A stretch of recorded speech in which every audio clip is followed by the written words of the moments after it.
Greetings, mortals! We are going to be creating level 2 of the Spire, which is a spooky, magic, horrific dungeon within the Fallen Foothills of Manarme, which is the campaign setting that we have been developing. Joining me today is my good friend Rebbecca. I'm just gonna be bouncing ideas off of her and be slightly less of a insane man speaking to the camera, and a wild Rebbecca appears. Yeehaw! Hello. But we developed this first level of the dungeon. Now we're going to be developing level 2. I just went in and I did a little bit of a facelift, added some more details on this map off stream just earlier today. So there are a total of 5 levels, the top level being like a pair of horns, like the Tower of Sauron a little bit, but each of those points I'm thinking is an oubliette. Basically, it's the prison where you drop somebody and forget about them forever, because it's only accessible by a hole in the ceiling. Yeah, okay. It's rough. I went back and forth in what I wanted this dungeon to be, because I was like, well, it's a tomb, it's a crypt, it's a dungeon. It can't just be straight up. Maybe it's a spire up and down. But then I had this cool idea, especially with the idea of the oubliette, because that's kind of got to be at the very bottom. But then I had this cool idea that between the 4th and 5th floor, and the 5th floor is the oubliette, there's this magical effect. In the middle of the 4th floor, the gravity shifts upside down, and then you drop people into the oubliette, but you're dropping them upward. Oh, that's sick. And then that's also like a deterrent for breaking out, because you're still under the effects of that reverse gravity spell. And so if you bust through the wall, then you will fly into the sky. When you were explaining this to me, I just think it's so funny that the guards are like, yeah, we're like protecting this tower that has this dangerous entity, but they didn't pay my healthcare. So like, I think I'm just gonna go. Ooh, that would be a cool idea for an encounter. If there's like a guard who has kind of become immortal along with the prisoner and is still here trying to do his job long after everyone, or a ghost of a guard. That would be cool. I am going to roll to see what kind of room we are looking at. So this will be a gated corridor. There'll be 2 gates right there. It's just a gated hallway. Now we need to connect it to whatever comes next. Let me just roll another room, and that will probably inform what the heck is going on here. Another frog? Another frog. Honestly, if this becomes Frog Dungeon, I'm not opposed to that. I might have said toad. It's a stone toad. You know what would be funny is if they had all these toads in the tower, because the prisoner is like afraid of toads. You know, that's actually not stupid. That's actually really cool. I'm sorry, the way I said that was so mean. Oh my gosh, Rebbecca. Wow, okay, oh my god. Stupid. For once. No. For once, Jesus Christ. No. I'm sorry. No, I like that actually, that in life he had like a phobia. I'm wondering if you could help me come up with more ideas for common areas. Common areas are areas that can be repeated more than once. Since it is like a guard house, I would assume there would have to be like some bedrooms kind of thing. Quarters? Yeah. I'll add kitchen and mess hall. And maybe privies. That's good. I can't wait to have like a bathroom moment where like they like walk into the bathroom and it's like dark, and then when they look in the mirror, it's like the ghost guy trying to like contact them through the mirror. Just put mirrors everywhere. We should have a mirror room. That'd be horrifying and also stupid, because then like he would be constantly talking to the guards all the time. He would be like annoying the shit out of them, and that would be the real reason why they left. But I also think that ability only came as the magical wards that contained him in the oubliette weakened over time after not being maintained. Another good old tomb. So I'm gonna make this bottom area a tomb. By the way, this website is called Dungeon Scrawl. It's very useful for making old school looking dungeon maps. And there is a discovery in this room, so I'm gonna roll on the discovery chart. Another set of tools. We rolled a set of tools in the Hall of the Dead, and I decided after the fact that they would be demolition tools, like a sledgehammer and chisel and spikes. And because we got the theme Savage Fury, I'm saying that one or more of the sarcophagi are destroyed by someone for some reason that I don't know what that means yet. But another set of tools. Any ideas? Some of the tombs were destroyed, right? And this place was left alone for quite a while. I would assume that there may be some people who maybe wanted to come steal stuff. Grave robbers. Grave robbers, yeah, absolutely. So yeah.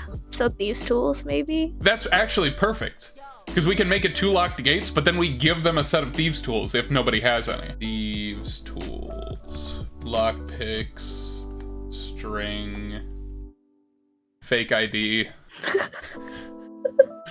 Now let's roll for room 3. A guard room. Maybe a guard room that can see what's going on here with these gates. I will be eating pizza quietly. Maybe we can just completely change the description of the stream, and you can just eat it very loudly, really close into the mic. ASMR dungeon making. Yeah, ASMR pizza eating dungeon making. I think I'm way too loud to ever do ASMR. You can do it, you just have to adjust your mic levels. I'll just be screaming, but it's really quiet. I'm making windows into the hallway so that they can see the gates, because they're gonna have levers to control the gates from in the guard room. But speaking of ASMR, have you seen those like joke ASMR videos? No. Have you seen those joke ASMR videos where it's like beating you until you fall asleep, and it's like a person punching his phone camera on the floor and like stomping on it? That could be you. That could be me. I have seen the ones where it's serious, but it's ridiculous. Like me comforting you after you just got into a car accident. Oh my god. It's like, and it's just this typical e-boy trying to calm you down. Girl, I know you just got into a car accident and you just killed a mother and her 2 children, but it's okay. You just broke your arm. You'll be fine. Just give it 6 to 8 months of recovery, babe. You could do like the last people who were in the tower, whether it be guards or those grave robbers we talked about. Oh, so like instead of the demolition tools and the thieves tools being old, those would be like of a group of grave robbers who are currently in here. So I will remove the old qualifier. I really like that idea, because that like puts something happening right now into this idea of the dungeon, you know, like it's not just, oh, we're exploring an old dungeon. It's like, oh no, something is going on here. One of the main starter quests in Skyrim is going into Bleak Falls Barrow, and there's a guy who stole the golden claw from Lucas Valerian. Lucan Valerius? Lucan Valerius, I think. Now I have to check. It is Lucan. Yeah, Lucan Valerius. Damn, I'm good. And then you like follow this group of adventurers / robbers, and like through the dungeon, you like run into some of them, and then you like run into this guy who's trapped in spider webs, and you have to fight and kill a giant spider. The point was, there's something active happening as you're exploring the dungeon. All right, let's roll and see if we can actually get an interesting room. The warden's quarters. What if we talked about like there was a guard that was still left? And it was the warden, and he could be the danger. Because he's like magically bound to this place. That could be really cool, actually. And depending on how long it could be, since this is technically like an undead tower, he could be like undead. Oh yeah. Yeah. Absolutely. Turns out that an octagon isn't ideal for maximizing space. You have a bunch of weird like angled side closets. Who would have thought? A discovery first. It's going to be a scroll or book. If you wanted to tell more of like the story, it could be something on the prisoner, or it could be of like a report or like a log. Yeah, okay. Warden's journal detailing some things about the prisoner. And the warden's change into something eternal. All right, now let's roll what the danger is. Termite, tick, or louse. Does that make any sense? I have an idea. Yes. It could be, you know how there were previously some grave robbers? So it could be a grave robber that's like being infected by a tick, and so the actual enemy is the tick, and they have to figure that out. So it's like a monstrous tick that is like infected this guy and is controlling him, kind of deal? Yeah. Does it like get on the back of his neck and like burrow into his brainstem, and it doesn't like suck blood, it sucks like brain fluid? Yeah, that sounds legit. Yeah, that sounds about right. Now we've just introduced the idea of cerebral ticks to this world, which are like, that sucks. Ooh, sorry about that. Should we have the warden in here? I think it would make most sense because no one's in the tower anymore. I think it would make most sense if he was in the room before the last room. Yeah. He's like the pre-boss. Is there a word for that? Mini boss. That's what it was. Mini boss, yeah. Is there like a physical sign of mutation on this guy? I think what it does is it like also affects like the bloodstream, so like you can see it physically, like black veins probably because Ooh. the blood's still now. What about if its eyes are weeping blood? Oh yeah, I could do that too. That's very much on the mutation theme. So there's a creature on the move through the kitchen. Because I'm thinking like of a reason why they would leave their tools behind, because you normally wouldn't, right? Right. And so what I'm assuming is his friend went into the warden's room and then got fucked up, and then he ran off and is like scared and hiding kind of thing, and then he hears people coming in and is like, what's going on?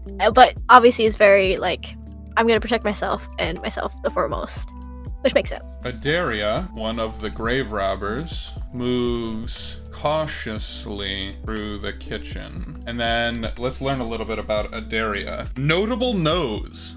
A big or hooked nose. For her personality, I rolled cheerful, happy, or optimistic. Interesting for somebody evil. She would be happy to see someone who's alive and would probably use them to remain alive. A quirk about Adaria. A miser or pack rat. Maybe she's going through the kitchen and stealing the silverware. Any ideas on what the crushing trap in the storeroom might be? It could be something big that's stored in the room. Like if anything is disturbed in the room, or if like people try to like search through it, like it might undo whatever is balancing like the big object, and like it'll fall onto them. This block to one side is gonna be the quarters. A human, I wanna roll number appearing to know how many we're dealing with. So there are going to be 4. Maybe these 4 people are not all of the same faction. You know what I mean? Maybe these specific 4 people are at war. What are these 4 humans doing? I'm gonna roll 2d12s for their alignment. Okay, one group is neutral and the other is good. Maybe they're all grave robbers and they're just arguing about something. I think it's 1 versus 3, and the one person is good and the 3 of them are neutral. Maybe they fled 2 from the tick. Adaria ran into the kitchen and the 4 of them ran into the quarters. So what are they arguing about? Are they arguing about whether or not to go back for their friend? Oh man, I just got a whole drama in my brain. You got a brain so blast? All right, I'm ready. yeah, so the person who's good, okay, Well, whoever. all right, let's come up with a name for the good person. Othaldan. Oh, How do you that feel about sounds it? really cool. So Othaldan's lover was the one who was taken by the tick, and basically being like, okay, look, we either continue doing what we're doing or we leave because it's really dangerous here. And then they're like, oh, well, what if we can save them? What if there's something else in this tower? Like, we owe it to them to, to help them. But the other people are like, no, that's crazy talk. No one's been in the tower for like such a long time. It's abandoned and there's no way to help them. And they're kind of arguing whether or not to go back for their person. I feel like I should put something in this east hallway. A really mean idea that I like is to put like a sentient rug there. Oh. I love putting sentient rugs places. Yeah. And then those are mean. I love those are putting so those in mean. like the first dungeon that new players walk into. I put a sentient rug there. I don't know if we do sentient rug, but I do think trap. So let's roll on the trap chart to see what kind of trap this is. A piercing or puncturing trap. Or it could be that these 4 people who ran into the room wanted to like protect themselves and like put something out there to like. Oh, did they throw down caltrops? Yeah, to make sure if anyone came near and like they would make a sound or something. I don't know, what's something that if you walk on it, it makes noise? Legos. Lots of Legos. And maybe they put like a tripwire with a bell. Anybody running along would probably see it, but it'd be hard to avoid going over the caltrops. Because it would be like, it's like at mid-thigh height. Because then you would have to jump over it and land on caltrops. Or crawl under it on caltrops. Maybe Adaria was like behind. She got like knocked down. And then so when she came out, they had already like, thrown the caltrops down. And she's like, you fuckers. That's so fucked up. That's why she's happy to see anyone. Really? Sometimes you don't need more than that. Just the description for the room is pantry, and then just the note giant rat. That can be a fight. That could be a tool that they use actually later. The rat's a tool? I mean, a special tool to help us later. Or he's just a jerk. Or like I'm thinking of like the players pitting it against somebody else. I might go in and add some more details in the Warden's Quarter, but yeah, we had some cool stories that we came up with. I like those ideas of the drama of the grave robbers, which we've just added now. The grave robbers are a thing now. Well, that is the second floor of the dungeon. Thank you so much for being here, Rebecca. This was a lot of fun. And thank you for being here and watching. I appreciate it, and I hope you enjoyed yourself. Without further ado, I bid you adieu. Good night, mortals.